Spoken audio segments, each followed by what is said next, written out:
राधे राधे। त्रिनेत्र भाग्य में आप सभी का स्वागत है। मैं हूं आपके साथ आचार्य पुष्पेंद्र शास्त्री। जीवन में बहुत सारी समस्याएं आप लोगों के, हमारे लोगों के आती रहती हैं, लेकिन उस समस्याओं का जो रास्ता है, जो समाधान है, उसको अगर हम कर लें तो हमारा जीवन सफल हो जाता है। आज का जो हमारा प्रोग्राम है वो आपके लिए विशेष रूप से वैवाहिक जीवन को लेकर के है कि विवाह में कब परेशानियां उत्पन्न होती हैं, क्यों परेशानियां उत्पन्न होती हैं और उनका समाधान क्या है।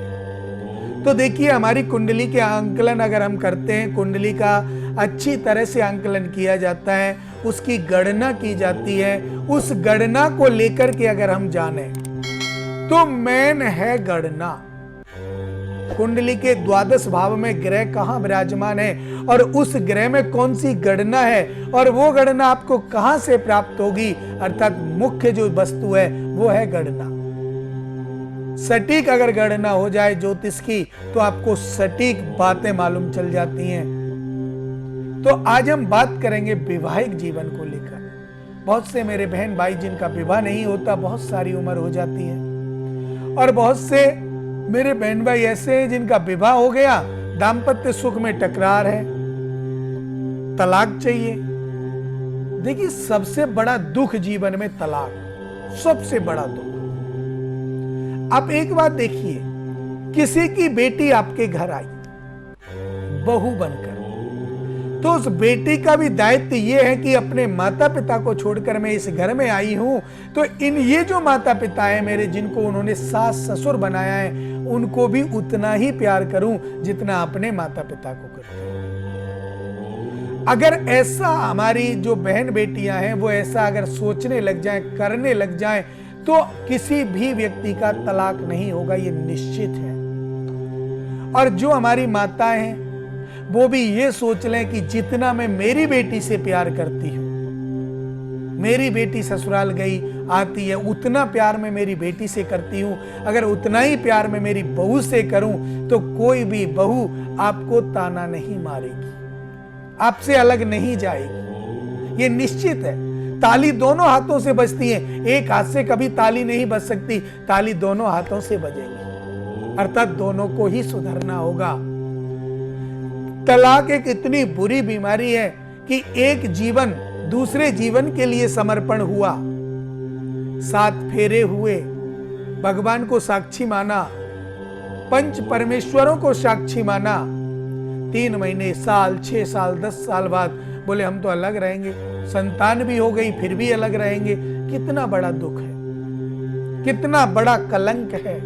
इस कलंक से आप कैसे बच सकते हैं, ये ध्यान देने वाली बात है। और आज हम जो प्रोग्राम लाए सिर्फ इसी के ऊपर आपको बताएंगे कि आप अपने जीवन को कैसे सफल बना सकते हैं, कैसे ऐसी समस्याओं से आप बच सकते हैं जो तलाक जैसी समस्याएं हैं। तो चलते हैं। देखिए, लगन में अगर कोई भी पाप ग्रह विराजमान है तो आपके तन को खराब करेगा, और उसका शत्रु अगर सप्तम भाव में बैठा है तो आपके दाम्पत्य सुख को खराब करेगा। शनि अगर सप्तम भाव में बैठा है तो विवाह में विलंब कराएगा। 30 साल, 28 साल, 32 साल, 34 साल, इतना उम्र हो सकती है अगर आपका शनि आपकी सप्तम भाव में बैठा हुआ है। और अगर मेष राशि पर सप्तम भाव में शनि बैठ जाए तो आप ये सोच लेना विवाह हो जाए वो बहुत बड़ी बात है। हो ना हो, जब तक उसका उपाय नहीं होगा, ये ध्यान रखने वाली बात है। अगर विवाह हो जाए वो बहुत बड़ी बात है, बड़भागी हो आप कि आपकी शादी हो गई, नहीं तो बिन कुंवारे रह जाओगे जब तक उसका उपाय नहीं होगा। क्योंकि मेष मंगल की राशि है, शुक्र का घर है सप्तम, और मेष राशि उसमें है तो मंगल का हो गया, उसमें शनि आकर बैठ गया तो मंगल शनि शत्रु हैं। इसके कारण आपके वैवाहिक जीवन को निरर्थक कर देगा। अगर किसी शुभ ग्रह की मादशा में विवाह हो भी जाता है तो उसका तलाक हो जाता है, ऐसा विवाह सफल नहीं होता। तो जो हमारा सोचना है, अब हम कुंडली मिलवाने जाते हैं, कुंडली मिलाते हैं। ब्राह्मण हमारे कुंडली मिलाकर आपसे कहते हैं कि आपकी कुंडली बहुत अच्छी मिल रही है, कोई दिक्कत नहीं है, 18 से ऊपर गुण भी मिले हुए हैं, फिर भी शादी में तलाक हो गया, वो क्यों हुआ? कुंडली भी मिली, गुण भी मिले, सब कुछ हुआ, लेकिन तलाक क्यों हुआ? तो देखिए, इनमें हमारा तलाक सिर्फ कुंडली तक सीमित नहीं रहता, कई चीजों को हमें देखना पड़ता है। एक तो शुभ मुहूर्त शादी का, कोई भी पूजा के मुहूर्त में शादी आप मत कीजिए, और अगर करनी भी पड़े तो पूजा करा करके कीजिए। चौथे, 8वें और 12वें, अगर सूर्य, चंद्र और गुरु, लड़की के चंद्र और गुरु और लड़के के चंद्र और सूर्य, अगर ये चौथे, 8वें और 12वें पढ़ते हो तो बिल्कुल विवाह मत कीजिए। अगर आप विवाह करेंगे तो आपको इस समस्या का सामना करना पड़ेगा। अगर मुहूर्त सही है, विवाहिक मुहूर्त जिसमें 4, 8, 12 ये ग्रह जो मैंने आपको बताए, चंद्रमा और सूर्य लड़के का, गुरु और चंद्र लड़की का अगर नहीं है तो आप विवाह कीजिए। पूज्य के हैं तो पूजा करा करके भी आप विवाह कर सकते हैं, कोई दिक्कत नहीं है, लेकिन 4, 8, 12 में आप विवाह ना करें। अगर 4, 8, 12 में आपको विवाह करना है, क्योंकि देखिए करना पड़ जाता है, क्यों करना पड़ जाता है?